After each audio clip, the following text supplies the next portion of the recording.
Presidente. Tá valendo? Ohayou. Osaka, Japão, 28 de junho, 7 da manhã. É isso mesmo. Para vocês é no Brasil, 27 de junho, 19 horas. E boa noite, em vez de bom dia. Bem, a nossa live de hoje será bastante rápida, tendo em vista as atividades que começam daqui a pouco aqui em Osaka. Vamos tratar questão de G20, Banco Mundial, por fora um pouquinho a questão do Mercosul, BRICS e tantas outras coisas. Aqui, vamos lá, à esquerda aqui, todo mundo conhece o nosso general Heleno, chefe do GSI, que nos acompanha em todas as viagens que fazemos pelo Brasil. À minha direita aqui é um colega novo, né? Mas do Itamaraty, é o Brandelli, secretário executivo? Isso. Secretário executivo do Itamaraty, que a gente vai socorrer aqui para algumas coisas com melhor entendimento por parte de todos, o objetivo da nossa viagem aqui.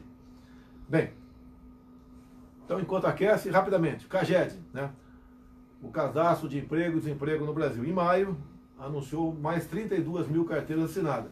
É pouco? Sim, é pouco, mas é melhor do que nós perdemos ou não temos mais carteira assinada. Então é sinal que a economia não vai bem, reconheço, temos problema, né?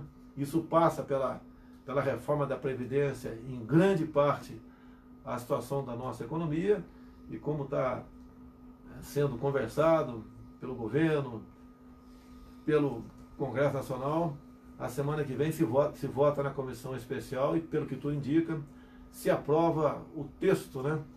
Que logo depois, na semana seguinte, já pode ir para plenário e, quem sabe, votarmos pelo menos o primeiro turno antes do recesso parlamentar. Então a gente cumprimenta aqui o Rodrigo Maia, Dalvi Alcolumbre, as nossas lideranças, Joyce Halseman, o Major Vitor Hugo, e entre tantos outros que têm trabalhado nessa questão. E o nosso, né, novo também ministro da Secretaria de Governo, o General Ramos, já começa a trabalhar também nesse sentido. A gente espera que tudo se acalme e a gente coloque em votação isso aí para que outras pautas imediatamente venham se fazer presente naquelas duas casas que tanto interessa, né, o trabalho delas para todos nós brasileiros.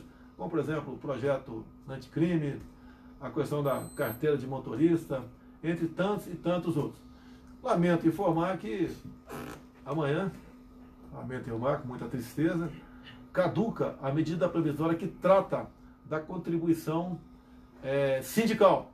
Ou seja, nós havíamos acabado com a contribuição sindical, acabado na seguinte forma, né? O desconto em folha. Quem quisesse pagar por boleto podia continuar a pagar sem problema nenhum.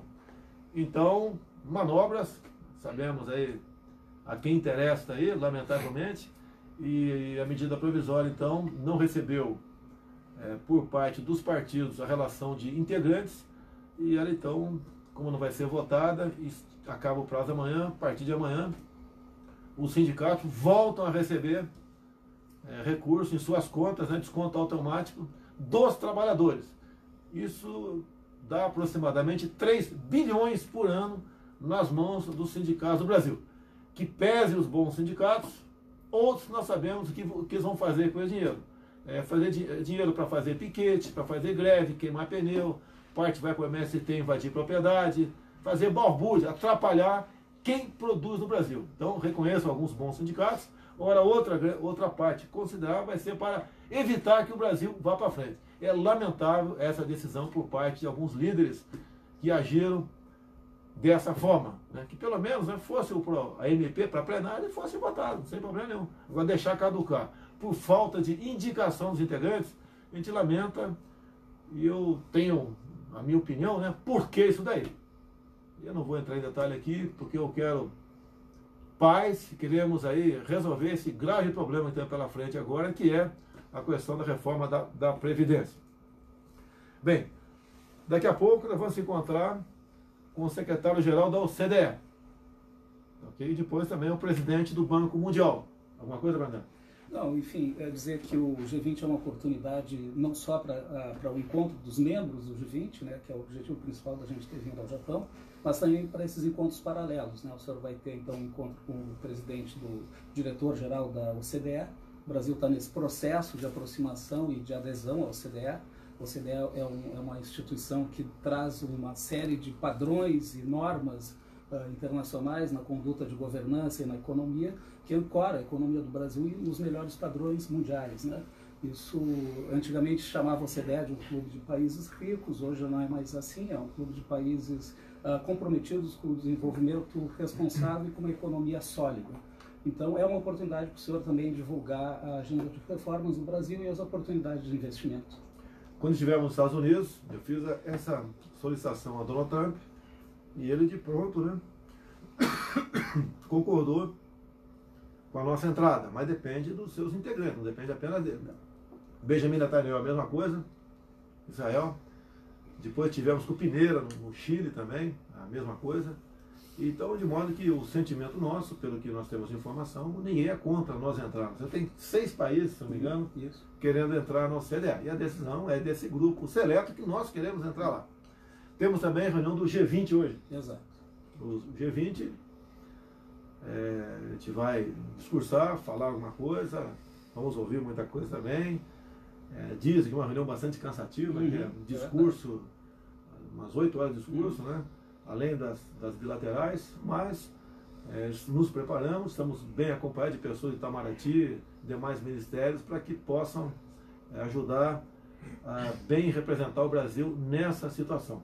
Uma coisa, Mané? Não, lembrando que o G20 é um grupo de 20 países que representa 90% do PIB mundial e 80% do comércio mundial. E o Brasil é membro fundador do G20 e da América Latina, só Brasil, Argentina e México que são membros do G20. O Chile está como convidado nessa sessão. Tudo bem. Já alguma coisa? É só recordar também que nós, além do G20, nós temos uma reunião do BRICS. O BRICS é uma reunião de países emergentes, no caso Brasil, Rússia, China, Índia e África do Sul, e vão ter uma reunião importante aqui, porque o Brasil vai sediar a grande reunião do BRICS no final do ano. Então essa reunião aqui é importante para já colocar alguns assuntos. O BRICS é uma entidade que foi criada exatamente reunindo países de muito significado no mundo, e o BRICS é muito importante. E uma coisa que eu queria esclarecer, porque ontem à noite, depois de 30 horas de viagem, eu fui muito solicitado por alguns jornalistas, porque precisavam auxílio, precisavam escrever, eu desci já esgotado para conversar com jornalistas. E uma das coisas que eu disse foi distorcida de forma lamentável. Perguntaram se aquele fato que aconteceu no Brasil sobre droga, se isso teria influído no G20. E eu disse, olha, é claro que é falta de sorte que isso tenha acontecido na hora de uma reunião da importância do G20 e que isso tenha ocupado grande parte da imprensa. Aí torceram esse fato, torceram de uma forma bastante covarde e disseram que eu tinha dito que o militar tinha tido falta de sorte. Não sei se eu vou dizer uma bobagem dessa. O que eu quis dizer é que a data foi ruim porque coincidiu com um evento da maior importância. Só isso que eu queria esclarecer, porque é impressionante a capacidade de alguns dos nossos jornalistas de querer criar um ambiente ruim para o país num evento no exterior. Também muita coincidência, né? Aconteceram no dia anterior à nossa viagem. Deixa bem claro uma coisa, né? Quando se tem uma viagem dessa, tem uma programação. Vários atores sentam para negociar a nossa viagem. E haviam decidido que a gente partiria, não na terça, como foi o nosso partido, mas na segunda-feira do Brasil, e retornaríamos não no domingo antes do almoço, mas no domingo depois do almoço. Então a decisão foi minha, afinal, nós vamos partir um dia depois e chegar meio-dia antes. Isso reflete também a economia, é menos um pernoite que nós temos uma comitiva que é grande, né? E outra coisa, quando chegamos ontem, qual foi a decisão de quem entende mais desse assunto? É o caso Brandelli aqui, que viajou já o mundo todo com um profissional lá de Itamaraty. A orientação da equipe dele era que, como nós chegamos por volta de 2h30 da tarde, horário do Japão, é que nós, tá todo mundo cansado, mas que não fôssemos dormir.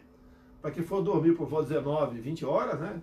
Que seria 7 da manhã, 8 da manhã no Brasil, para a gente exatamente no dia seguinte não ficar sem dormir à noite e estar descansado um pouquinho no dia seguinte. Então a decisão deles foi que nós fôssemos dar uma caminhada aqui em Osaka.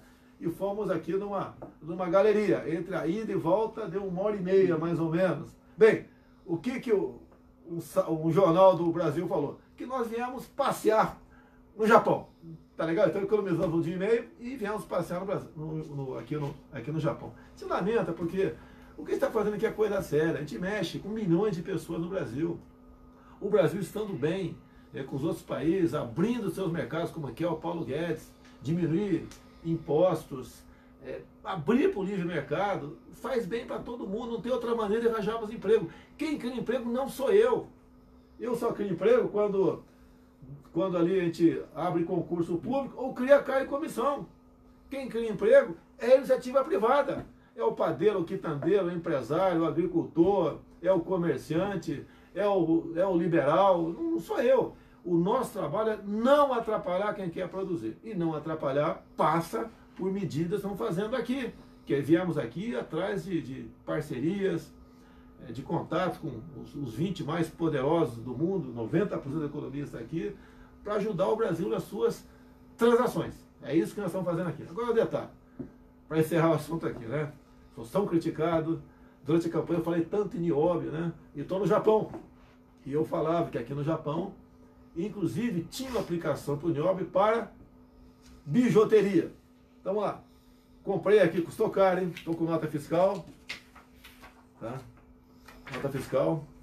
Compramos aqui, tem que declarar depois na alfândega lá, que vai ultrapassar o limite aqui, vou ter que pagar a diferença aqui. Se não conseguir pagar a diferença, eu deixo lá na alfândega, não tem problema não. Aqui, ó, temos aqui um pequeno cordãozinho, né? Ele é azul porque é azul, tem de várias cores. De acordo com a têmpera do nióbio, o pessoal faz cordãozinho de nióbio. A vantagem disso aqui em relação ao ouro, primeiro são as cores que variam, e ninguém tem reação alérgica ao nióbio. Alguns têm ao ouro.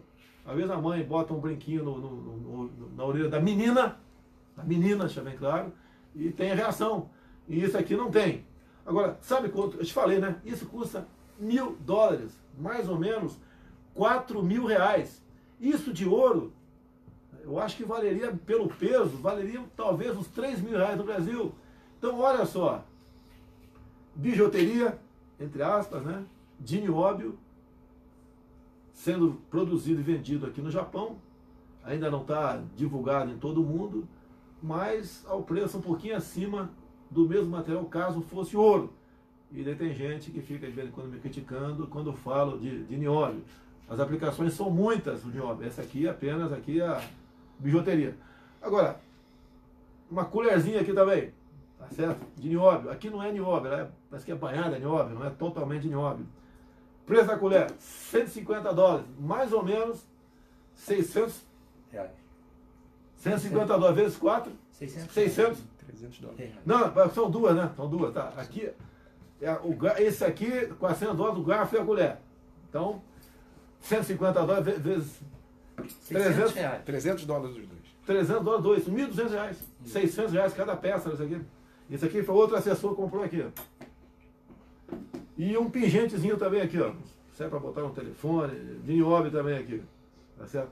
Preço desse trem aqui, $150, mais ou menos R$600 mesmo. Não errei não? Tô vendo a tabela do 4? Tá legal. Então, R$600.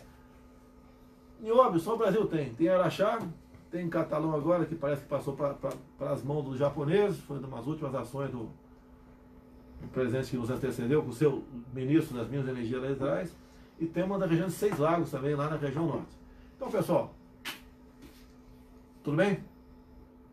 Posso continuar falando desse trem aqui? Conversei, o detalhe, né? Com quem produz. Veio para cá, para o nosso hotel.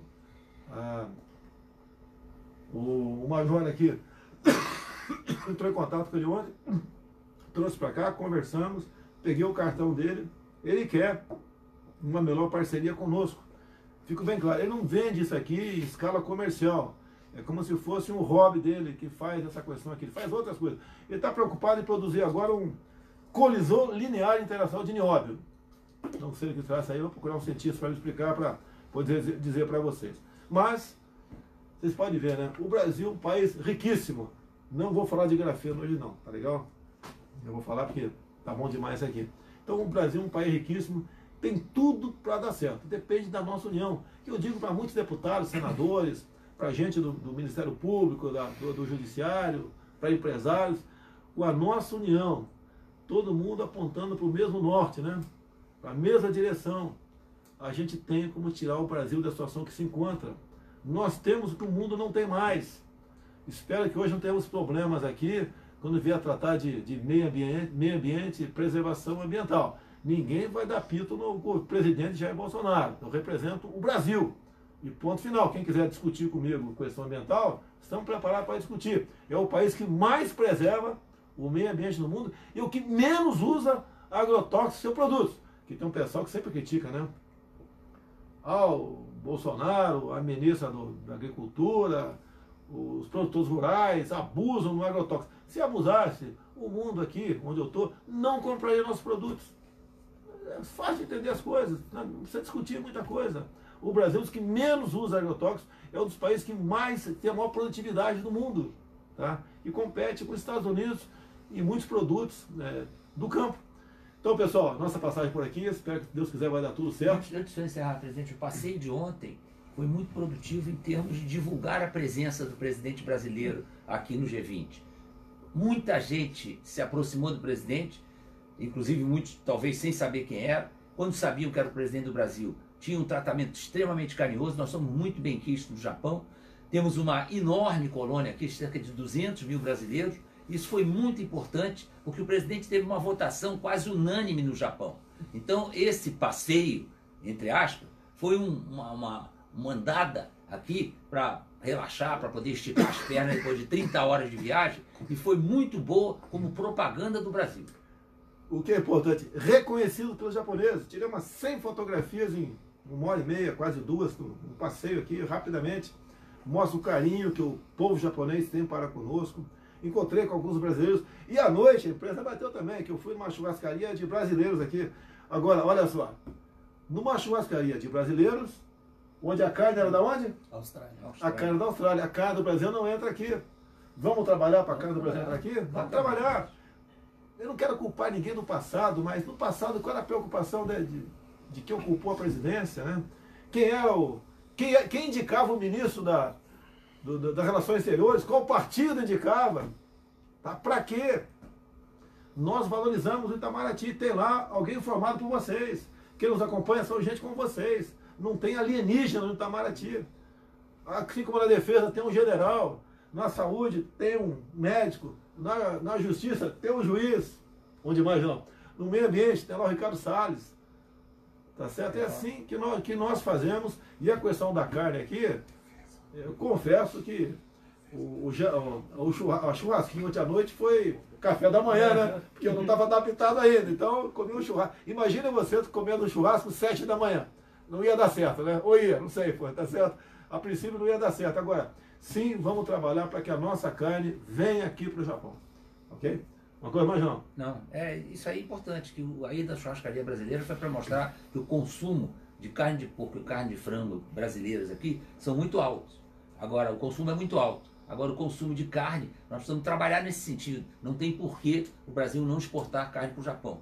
Vai haver um trabalho, eu sei que a ministra Tereza Cristina é um trator e ela vai provavelmente virar o Japão para tratar desse assunto. Está numa batida violenta, né? Há 2 semanas teve um problema, baixou o hospital, teve ao dia seguinte. Assim como a Damares também, uma excelente ministra da mulher, direitos humanos e da família. E vamos trabalhar, vamos juntos, vamos divulgar coisas que interessam para o nosso país. Estou levando pancada, que eu tenho qualquer negócio eu levo pancada, mas vocês sabem que vai ser até o final do nosso mandato, tá certo? Nós temos esse compromisso. Tirar o Brasil da situação que se encontra. Brandelli, agora mais? Eu queria destacar, presidente, se permitir, a potencialidade da cooperação com o Japão, né? É uma grande potência tecnológica também, é um país pequeno, que se complementa no Brasil, abundante em capital. É a terceira economia do mundo? Terceira economia do mundo, abundante em capital, o Brasil precisando de investimentos, e essa complementariedade dos dois países tem um grande futuro.